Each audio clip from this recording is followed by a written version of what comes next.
हर हर महादेव, देवों के देव महादेव के चरण में प्रणाम करता हूँ।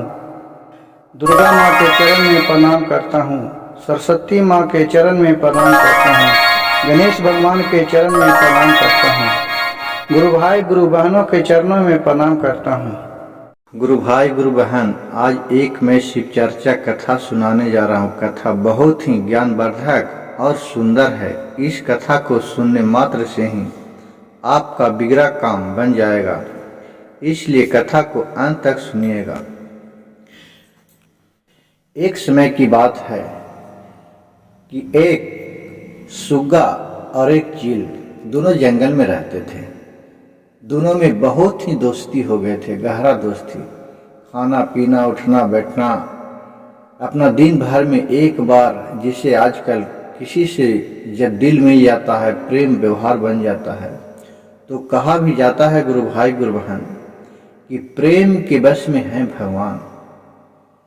आप जितना प्रेम करते हैं कि आप भगवान के भी झुका सकते हैं, लेकिन उतना आप में धैर्य होना चाहिए। जिस तरह कहा गया कि गुरु गोविंद खरे काके लागू पाव, और बलिहारी जिन गुरु के गोविंदा दिह बताए। उसी तरह इन दोनों में पक्का दोस्ती थी। कुछ दिन इसी तरह बनते गया, लेकिन गुरु भाई गुरु बहन सोचिए कि समय से बलवान कुछ भी नहीं होता है। उसी तरह बेचारा दोनों में था कि दोस्ती एक दिन किस तरह बिखर जाता है, जो सुनिए। जो दोनों दोस्ती थे तो कुछ समय बीता, तो उसी रास्ते देख रहे हैं कि सुग्गा था और चील दोनों रहते थे एक पेड़ पर, जंगल में। दोनों को बहुत प्यार, दुख बांटना, दुख सुख में दोनों साथ रहते थे। जिसे आजकल गुरु भाई गुरु बहन बहुत लोग हैं कि हर दुख में एक दूसरे को मदद करते हैं, हर सुख में एक दूसरे को सुखी देखकर सुख रहते हैं। उसी तरह चील और सुग्गा था, ये दोनों रहते थे। सुग्गा चील एक दिन बैठे हुए थे, अपना दोनों आपस में बातचीत कर रहे थे कि उसी समय यमराज भगवान उस रास्ता से गुजर रहे थे। तो उस सुग्गा ने देखा कि यमराज भगवान इस रास्ते से जा रहे हैं और फिर उधर से आ रहे हैं। तो फिर सुग्गा देखा कि यमराज भगवान वहां से वापस उधर से आ रहे हैं किसी का प्राण लेकर। लेकिन जब सुग्गा को उनका नजर पड़ा तो सुग्गा को देखकर ये मुस्कुरा रहे हैं यमराज भगवान। उसी तरह एक दिन देखे, फिर दूसरा दिन भी गए यमराज भगवान, तो फिर दूसरा दिन भी लौट रहे, तो फिर सुग्गा को देख के हंस रहे हैं, मन ही मन में तो मुस्कुरा रहे हैं। फिर तीसरा दिन गए, उसी 3-4 दिन जब उस रास्ता से गुजरे तो यमराज भगवान सुग्गा को देख के मुस्कुराते थे। सुग्गा ने रोज अपने चील से कहता थे बात की, देखो न मेरे मित्र दोस्त, हमको देख के तो यमराज भगवान मन ही मन मुस्कुराते हैं। ये तो चील ने बोला कि भाई ये तो अच्छी बात न है, आज तो तुम आपसे कुछ नहीं न बोले। तो ना कुछ नहीं बोले, लेकिन हमको दोस्त बहुत मन घबरा रहा है, एकदम मन बेचैन हो रहा है, लग रहा है कि इसमें जरूर कोई रहस्य है। गुरु भाई गुरु बहन देखिए, आजकल कि आप भी गांव घर में देखते हो कि बहुत से लोग किसी को बुराई पर हंसते हैं, किसी को अच्छाई पर हंसते हैं, किसी को कुछ वैसा घटना रहता है और जानता है तो उसको देख के हंसते हैं। तो उसी तरह बेचारा सुग्गा ये सब मन ही मन उसको संकोच आ रहा था। ये सब देख के अपने दोस्त चील से वो कह रहे थे कि, तब फिर चील बोला कि क्या करें दोस्त, क्या इसको मतलब नहीं कर रहा। तो सुग्गा बोले, दोस्त लग रहा है कि अब इसमें जरूर कुछ अनहोनी है, हमें अनहोनी का संकेत आ रहा है, महसूस हो रहा है। तो सुग्गा और चील दोनों आपस में बात किए। तो सुग्गा बोले कि हमें तो डर लगता है अब इस स्थान पर रहने में। तो सुग्गा से चील बोला कि ऐसा करते हैं कि अभी ये स्थान छोड़ के हम लोग कहाँ जाएं कि जो हम लोग अच्छा सुरक्षित रह सकते हैं। सब कोई गुरु भाई गुरु बहन जानते हैं कि कहाँ रहे कि हम सुख चैन से रहें। तो चील ने अपने मित्र सुगा से बोला कि एक काम करो, नहीं है तो हम लोग सीधा चलते हैं शिवलोक, वहीं अपना आराम से रहेंगे। तो सुगा ने बोला चील से कि दोस्त तो कैसे हम लोग जा सकेंगे, हम तो उतना दूर उड़ नहीं सकते हैं, उतना आसमान में उड़ नहीं सकते हैं, हम लोग तो सुगा हैं इतने नज़दीक में उड़ते हैं।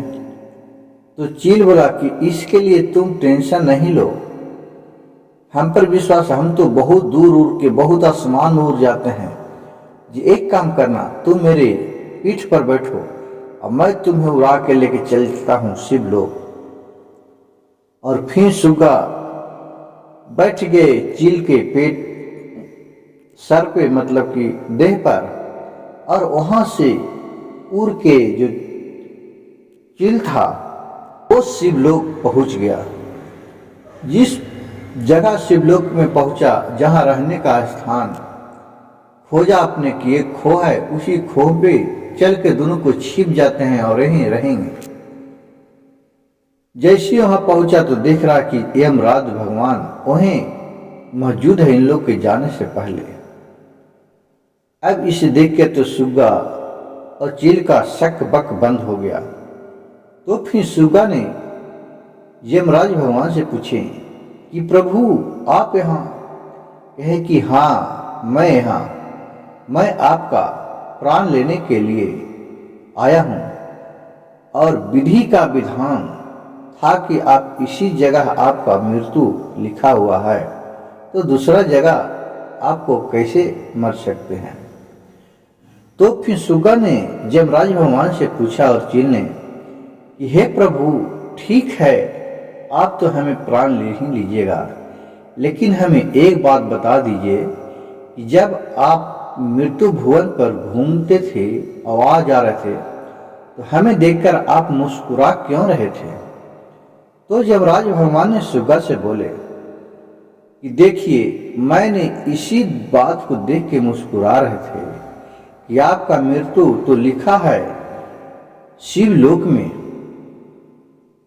खो के पास, और वो बहुत दूर है और समय बहुत नजदीक है, मात्र आपके पास 2 दिन ही समय बच रहा है। अब उतना दूर आप कैसे जाओगे, यही देख सोच सोच कर मैं आपको हंसते थे। लेकिन देखिए, विधि का विधान कोई नहीं टाल सकता है, जो होनी ही रहता है वो होकर ही रहता है। इसी तरह तूने उस जगह से जब तुम्हारा समय मृत्यु नजदीक आया था, तब तुम बिना बुलाइले इस जगह पे आ गया। और फिर गुरु भाई गुरु बहन, सुगा को प्राण यमराज भगवान वही शिवलोक में ले लिए। और फिर वहां से बेचारा चील रोते बिलखते अपना फिर मृत्यु भुवन पर आ गया, क्योंकि इसका अभी समय नहीं आया था। लेकिन देखिए, सुगा के भक्ति से और उसका शक्ति से दोनों का मित्र में इतना सच्चाई था, इतना शक्ति था कि लोग जिंदे वहां चले गए शिवलोक। और फिर वहां से चील फिर वापस आए और सुगा को बाल बच्चे को देख रेख बेचारा करने लगे। गुरु भाई गुरु बहन, अगर मेरी वीडियो कहानी अच्छा लगे तो कृपया मेरे चैनल को एक लाइक, सब्सक्राइब और शेयर जरूर कीजिएगा। और कमेंट बॉक्स में हर हर महादेव जरूर लिखिएगा। एक महादेव के नाम लेने से ही आपका सारे कष्ट भोलेनाथ की कृपा से दूर होगा। हर हर महादेव, घर घर महादेव।